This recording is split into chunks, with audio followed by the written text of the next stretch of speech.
નમસ્કાર દોસ્તો, સૈદીપ લાલજી યુટ્યુબ ચેનલમાં આપનું સ્વાગત છે। મંગળવાર 9 તારીખ ડિસેમ્બર મહિનો 2025ના રોજે આજે આપણે પવન અને ઠંડી અને પિયતની વાત કરશું, શિયાળા પિયતની।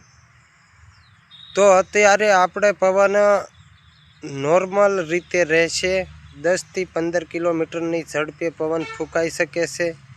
પછી તાપમાન અત્યારે શૂન્ય થઈ જશે અને ધીરે ધીરે તાપમાન ડાઉન થઈ જશે।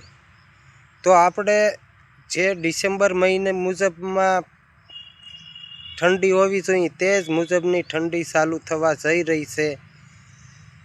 તો ઠંડીનો પણ ધીરે ધીરે વધારો થશે, તાપમાન 0 ડિગ્રીમાં રહેશે। તાપમાન અમે બપોરે પણ આપણને વધુ જોવા નહીં મળે।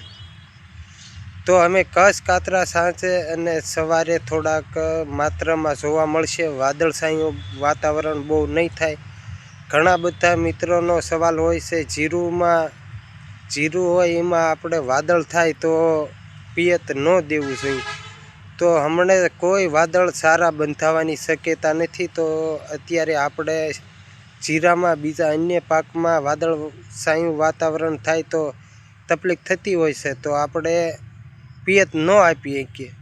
તો હમણાં કોઈ વાદળ વાતાવરણ થવાનું નથી, તો પિયત અત્યારે આપવું દેવું જોઈએ। આપણે કોઈને ડરવાની ગભરાવાની જરૂરત નથી। તો ઠંડી પણ આપણે ધીરે ધીરે વધુ માત્રામાં શરૂ થવા જઈ રહી છે। અને મારી સૈદીપ લાલજી યુટ્યુબ ચેનલને સબસ્ક્રાઈબ કરો, જેથી કરીને ખેડૂત મિત્રોના મદદરૂપ થઈએ આપણે। તો મિત્રો, આ હતી આજની આગાહી। તો અમે વિશેષ માહિતી નેક્સ્ટ વિડીયોમાં કરશું।